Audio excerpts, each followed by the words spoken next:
is good, yo? It's your boy Ty back here with another video, and in this video today, guys, we're going to be going over the top 10 power forwards right now in NBA 2K22 MyTEAM. Now, guys, I do want to start off by saying there's a lot of great power forwards in MyTEAM. There are. I mean, we got Invincibles on this list down at number 8, which is just absolutely ridiculous in my opinion. But the power forward position really is super, super strong.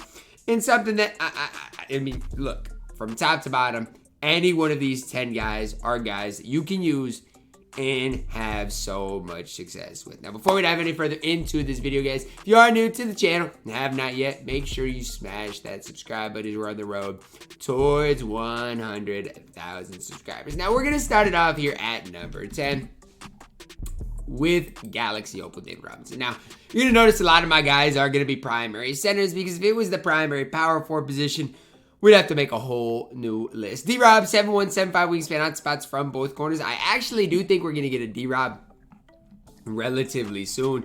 And my personal opinion is when we do get an invincible David Robinson, he's going to be a top 2 power forward in the game. That's how good I think the card is going to be. But even this D-Rob, absolutely complete on the defensive end of the court. Tendency-wise, just fine. I mean, you can't hate his tendencies in there. D-Rob base on quick. When it gets on very quick, going to be a little bit better. And this D-Rob can't even dribble, right? You're looking at a card who's good because he's 7'1", going to play lanes really well. His release is really solid.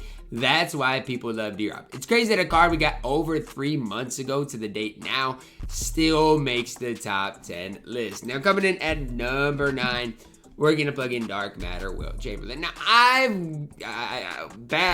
used to be really high on Wilt. It's as simple as it gets. I used to be really, really high on this card, and I still like this card quite a bit. It just comes down to that 3 ball not being as high as I might like, right? A 76 3 ball is a little bit low. But outside of that, I mean, Wilt is basically a GOAT card. I mean, invincible card, quick dribble style, going with good, good playmaking stats in there. And so I don't mind Wilt at all. And if you think Wilt's a top 5 center in the game, again, it is all preference based. When I stream on Twitch, you'd be so amazed how many people would be in my chat being like, Ty, do you like Shaq, Wilt, or David Robinson more?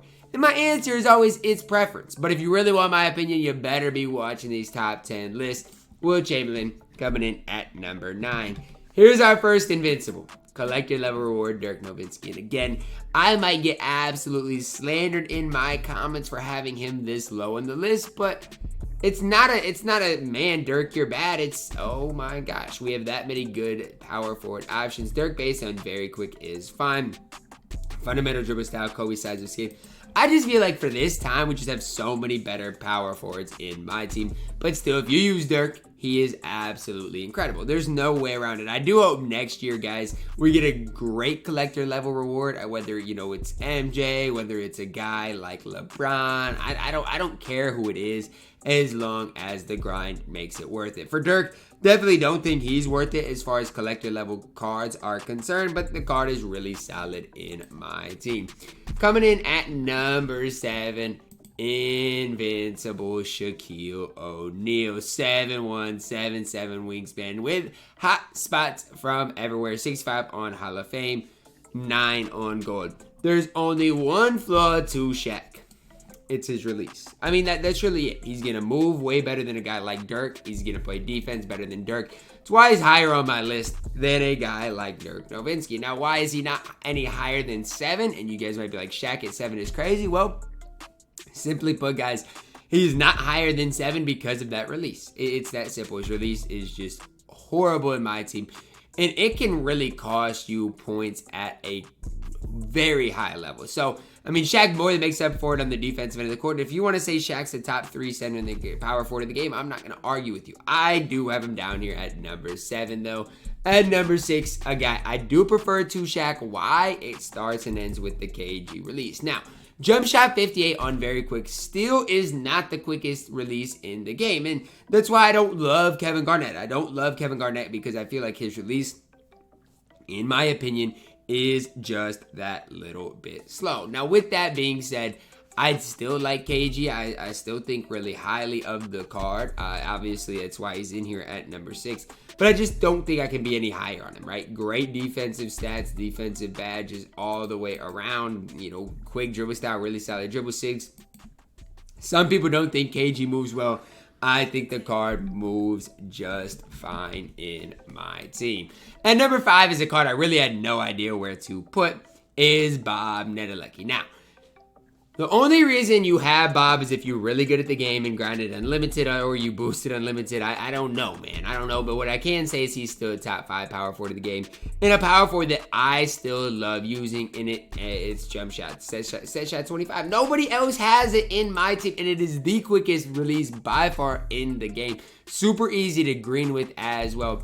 This card's still absolutely immaculate. Now, if you run by, you're going to want a guy like Invincible Giannis or Jonathan Isaac at the 4 that can, play that, guard the power forward position so Bob doesn't get, fried when he comes up against D-Rob, Shaq, those types of guys. But man, he is an absolute cheese ball on the offensive end of the court. At number 4, we're plugging in Invincible Joel Embiid. 7 feet tall, 7'5" wingspan. Hot spots from everywhere. 65 elevators, 14 on gold. Now, you guys are like, Ty, why is Joel Embiid not higher? We'll get to that. But man, if you get this card, if you grind for him, you get an absolutely incredible power forward in my team. It doesn't get any simpler than that, right? You grind for Joel Embiid, you get one of the top 4 power forwards in the game right now, which you guys should not be mad at, right? I know it's a long grind, but you're getting a top 4 power forward in the game that can probably play till end game. I don't mind it at all. Jump shot 47. It's kind of a release that divides the community. I'm personally not the biggest fan of it. A lot of people do love jump shot 47 though. So it really just comes down to your preference on jump shot 47, whether you like it, whether you don't like it. But Embiid is really, really good for his grind. Now, I did have to include Invincible Giannis at the power forward position. If you're wondering why, well, the small forward position is so good as well. I mean, these guys such good positions. So I do think Giannis is better than Joel Embiid side by side at that power forward position. That's why I'm putting Giannis in here at number 3. Again, he's number 1 on my small forward list. Number 3 on my power forward list. The Giannis based on very quick shifty dribble style. That's really the only downside. Shifty dribble style. Not great dribble 6. That's really it. I mean, the dude comes with the normal leaner, which I know a lot of people are coming with that now, but the normal leaner on Giannis is so tough, and we all know what Giannis gets into on the defensive end of the court. Super long, super lengthy, and even at the power forward position, a card I absolutely love. Now, coming in at number 2 is Kareem Abdul Jabbar. Now, you guys might be like, what tied Kareem at number 2? This Kareem Abdul Jabbar is my number 2 power forward in my team. And I know a lot of people are going to disagree with this, and that is okay with me. My whole thing is, guys, he is 7'2" with a 7'5" wingspan, and defensively is as good as the Invincible. That's my whole debate with it. Shooting wise, I get it, guys. He is not going to be as good at shooting as, the other Kareem. But you give him floor general, you give him a coach, you're going to get that into the upper 80s, which is just fine. The guy can handle the ball. Kobe's size of escape. Jump shot 21 and very quick is a release that I am a pretty big fan of. If you're asking me to play with in the 250K tournament, like, Kareem has to play, whether it's this Kareem or the Invincible. I don't care.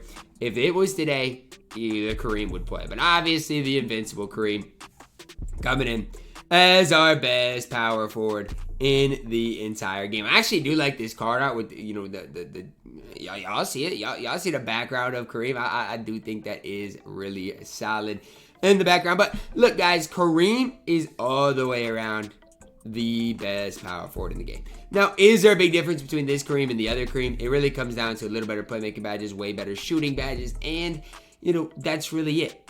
Outside of that, there's not much of a difference. And why do I run Kareem? It's because of his defense anyway. So yes, sure, the added shooting boost definitely does help, but it does not make Kareem, it doesn't make the hero Kareem a bad card. Still number 2 on my list. So if you're wondering, who did miss the list but was close, I'll go over a few names here that you could have included on this. Bam is okay. If you wanted to include him, I would probably not debate it. Nate Thurmond, okay?